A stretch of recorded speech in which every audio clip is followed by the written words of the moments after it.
요 핸즈 온리 요 플레인 앵글로 우리가 백스윙이 가능할까요? 이 클럽 샤프트가 갖고 있는 이 자체적인 라이 앵글 상당히 플랫하죠. 그러니까 한 번에 이동이 필요하다는 거예요.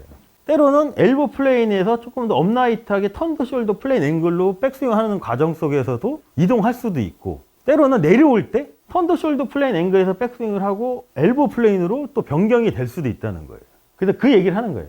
움직일 때 다른 플레인으로 이동할 수도 있고 그렇지 않을 수도 있다고 얘기를 하거든요. 엘보하고 요 턴더 숄더 플레인 앵글 요 사이에만 있으면 비교적 스윙이 괜찮다는 얘기인 거거든요. 다음이 뭐냐면 이제 플레인 앵글. 플레인 앵글이라는 거는 요 각도겠죠. 요 각도. 클럽이 길어질수록 이 플레인 앵글은 플랫해지고 클럽이 짧아질수록 업라이트해지겠죠. 자, 플레인 앵글은 경사면에서 설정할 수 있는 기준점에 의해 분류가 된대요. 그래서 클럽 샤프트는 어드레스 경사면에서 움직이며 움직일 때 다른 플레인으로 이동할 수도 있고 그렇지 않을 수도 있대요. 그래서 이제 골핑 머신에서는 플레인을 5가지로 이제 얘기를 하거든요. 핸즈 온리가 가장 플랫한 플레인 앵글이고, 그 다음에 두 번째가 뭐냐면 엘보, 팔꿈치 부분에서 이렇게 플레인 앵글이 이렇게 가고, 가장 이상적인 거를 턴더 숄더 플레인 앵글이라고 얘기를 하거든요. 스퀘어 숄더 이제 플레인 앵글, 또 하나가 뭐 스퀘어닝 숄더라고 있어요. 근데 거기까지는 아실 필요 없고, 일단 이렇게만 알고, 그러니까 플레인 앵글은 스윙을 할 때 만약에 내가 엘보 플레인을 설정했어요. 그러면 이 플레인 앵글대로 왔다 갔다 할 수도 있다는 거죠. 때로는 엘보 플레인에서 조금 더 업라이트하게 턴더 숄더 플레인 앵글로 백스윙 하는 과정 속에서도 이동할 수도 있고, 때로는 내려올 때 턴더 숄더 플레인 앵글에서 백스윙을 하고 엘보 플레인으로 또 변경이 될 수도 있다는 거예요. 그래서 그 얘기를 하는 거예요. 움직일 때 다른 플레인으로 이동할 수도 있고 그렇지 않을 수도 있다고 얘기를 하거든요. 자, 그 다음에 여기랑 이제 붙는 게 뭐냐면 아까 우리가 방금 전에 봤던 클럽은 바닥에 완벽히 닿도록 설계되어 있지 않다고 여기서도 다시 한번 얘기를 하죠. 자, 그게 플레인 앵글하고도 연결이 돼 있잖아요. 그래서 클럽 샤프트는 한 가지 플레인 앵글 기준점과 정렬을 할 수 있대요. 자, 근데 우리가 생각을 한번 해보시면 요 핸즈 온리 요 플레인 앵글로 우리가 백스윙이 가능할까요? 핸즈 온리 플레인이라는 건 뭐냐면 이 클럽 샤프트가 갖고 있는 이 자체적인 라이 앵글 상당히 플랫하죠. 그러니까 한 번에 이동이 필요하다는 거예요. 가장 널리 쓰여지는 플레인 앵글을 따져보면 요 2가지래요. 엘보하고 요 턴더 숄더 플레인 앵글 요 사이에만 있으면 비교적 스윙이 괜찮다는 얘기인 거거든요. 그럼 드라이버 같은 경우는 어디에 가까울까요? 엘보 플레인에 가까울까요? 아니면 턴더 숄더 플레인 앵글에 가까울까요? 엘보에 가깝죠. 웨지 같은 경우는 턴더 숄더 플레인 앵글에 조금 더 가까울 수도 있죠. 때로는 이동을 안 하고 할 수도 있어요.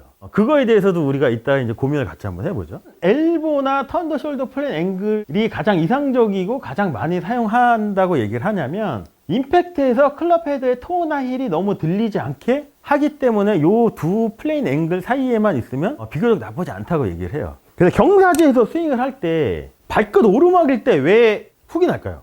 그렇죠. 토가 들린다는 얘기는 뭐냐면 플레인 앵글이 이렇게 업라이트한 상태인 거잖아요. 이렇게 발끝 내리막일 때는 반대로 이 플레인 앵글 자체가 갖고 있는 라이 앵글보다 조금 더 업라이트하기 때문에 넥 부분이 들려서 클럽에서 열리는 현상이 좀 나오는 거잖아요. 근데 우리가 플레인 앵글을 엘보 플레이나 턴더 숄더 플레인 앵글 안에서만 움직이게 하면 임팩트 순간에 얘가 너무 이렇게 들리거나 너무 이렇게 토가 들리는 현상을 줄일 수 있어서 요 2가지가 가장 이상적으로 많이 쓰이는 이제 플레인 앵글이라고 얘기를 하는 거죠. 그리고 요 사이 안에서도 이동할 수도 있고 안 할 수도 있어요. 샬로잉 같은 경우도 결국은 다운스윙 때 플레인 앵글에 변화를 주는 게 샬로잉인 거잖아요. 자, 그래서 엘보 플레인을 한번 알아볼게요. 엘보 플레인이 어떻게 보면은 핸즈 온리는 사실상 우리가 별로 이제 사용하는 게 아니고 엘보 플레인이나 턴더 숄더를 이제 활용을 하겠죠. 자, 그럼 이렇게 보시면 이 플레인 면이 되게 플랫해요. 그럼 백스윙 때 손의 위치가 어떻게 될까요? 어깨 라인보다 낮을 수밖에 없어요. 이걸 누가 이렇게 하나요, 백스윙은? 베노간도 되게 낮죠. 베노간 왜 낮을까요? 웨지 스윙 할 때 보면 이렇게 백스윙 탑이 손보다 되게 낮잖아요. 왜 낮을까요, 베노간 같은 거? 그 이유 중에 하나가 뭐냐면 베노간은 클럽의 라이 앵글을 일반적인 라이 앵글보다 되게 플랫하게 썼다고 하잖아요. 그 영향 때문에 이렇게 갈 수도 있다는 거죠. 근데 이거의 특징을 살펴보면 임팩트 픽스에서 오른 팔꿈치가 허리에 있는 곳이 엘보 플레인의 기준점이래요. 임팩트 픽스를 했을 때 이렇게 하면 오른 팔뚝은 클럽 샤프트랑 같은 거죠. 그럼 이 상태를 유지하고 내가 스윙을 하면 손이 당연히 낮아질 수밖에 없겠죠. 자, 근데 플레인 앵글이 플랫해지면 우리가 바닥에 있는 플레인 라인을 지키면 어떤 현상이 발생을 할까요? 백스윙을 할 때 롤의 양이 많죠. 그 웨지 스윙을 할 때는 어떻게 보면 이게 별로 좋지는 않다는 걸 수도 있어요. 왜냐면 클럽 페이스의 변화가 많은 거잖아요. 그럼 정확성 면에서도 상당히 문제가 될 수도 있겠죠. 자, 그래서 그 얘기를 해요. 그래서 엘보 플레인 앵글은 백스핀이 감소하면서 매우 플랫한 어택 앵글이 만들어져 짧은 샷에서는 피해야 된대요. 그리고 엘보 플레인은 플레인 앵글이 플랫해졌기 때문에 플레인 라인 유지하기 위해서는 적극적인 어큐뮬레이터 3번의 롤이 필요하다고 얘기를 하거든요. 그러면 턴에서 롤로 가면 클럽 페이스도 열리고 닫히는 양이 많아지죠. 그럼 정확성이 떨어질 수밖에 없잖아요. 근데 이 롤이 많다는 얘기는 힌지 액션으로 따지면 뭘까요?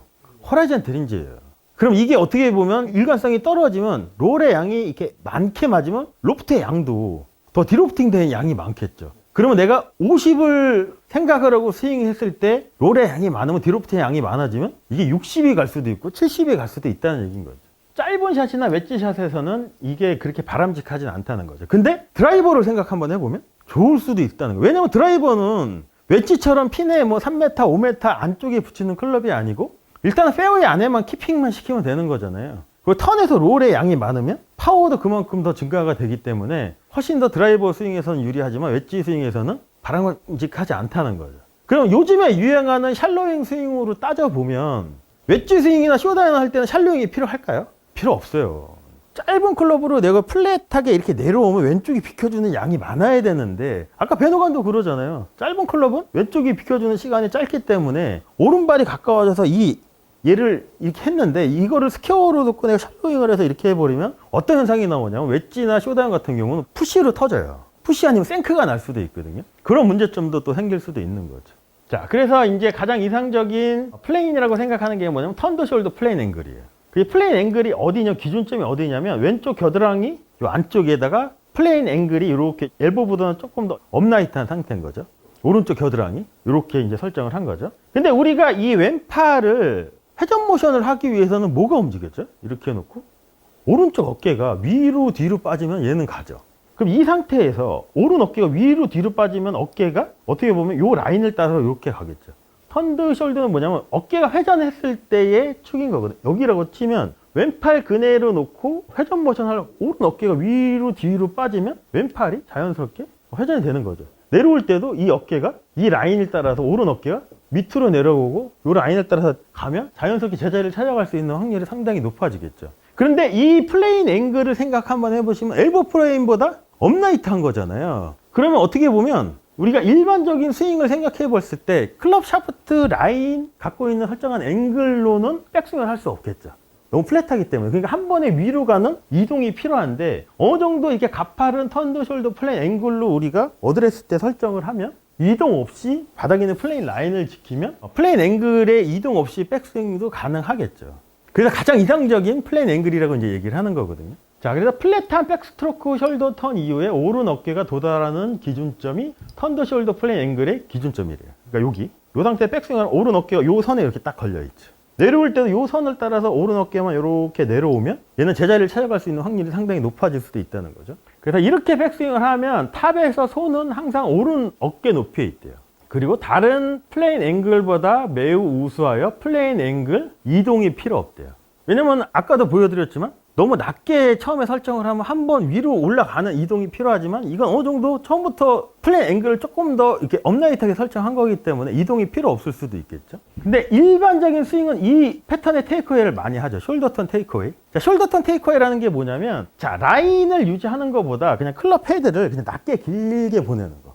그럼 손이 생각하는 것보다 내 몸 뒤로 빠지죠. 그럼 어떻게 돼요? 여기서 한 번 더 이렇게 높아지는 이동이 필요하잖아요. 자, 그래서 숄더 턴 테이크어웨이는 이 패턴이에요. 이렇게 손이 조금 더 안으로 들어가서 이렇게 가는 거. 근데 턴더 숄더 플레인 앵글로 우리가 설정을 하면 어떻게 되냐면 일반적인 상태는 손이 이렇게 좀 가까우면서 이렇게 놓고 하면 낮게 갔다가 한번 위로 가야 되겠죠. 이 플레인 앵글을 업라이트하게 바꿀 수 있는 거를 생각을 한번 해보면 어떻게 되냐면 아까 우리가 깨끗한 픽업을 위해서 클럽 헤드는 지면에 닿지 않게 설계되어 있다고 했잖아요. 오른 팔뚝 플라잉 엣지를 맞추려면 손이 내 몸에서 이렇게 멀어지면 플레인 앵글도 자연스럽게 이렇게 가까우면 플레인 앵글이 플랫해지지만 얘가 멀어지면 세워지죠. 그럼 이 상태에서 라인을 지키기 위해서 오른 팔뚝이나 프레셔 포인트 3번으로 라인을 지키면 너무 낮게 가는 게 없어질 수도 있겠죠. 그래서 가장 이상적이라고 얘기를 해요. 그래서 결국은 턴더 숄더 플레인 앵글로 스윙하는 건 엘보 플레인에서 스윙하는 걸 수도 있어요. 근데 이게 나쁜 건 아니에요. 한 번에 플레인 앵글의 변화가 있지만 이게 나쁜 건 아닌 거거든요. 근데 우리가 일관성 있는 스윙을 하기 위해서는 플레인 앵글의 변화가 없는 스윙을 하는 게 가장 이상적인 거잖아요. 그거를 생각을 한번 해보자는 거죠. 자, 그래서 턴드 숄더 플레인 앵글은 이동하지도 않고 필요하지도 않는데요. 왜냐면 처음부터 약간 어미네이트하게 설정을 했기 때문에. 그래서 이 플레인 앵글에 방해되는 숄더 턴 테이크어웨이가 그래서 필요 없다고 얘기를 하거든요. 이렇게 설정을 하는 거죠. 그러면 우리가 흔히 말하는 원 플레인 스윙 같이 이 왼팔이 어떻게 되냐면 어깨 라인과 일직선이 될 수밖에 없겠죠.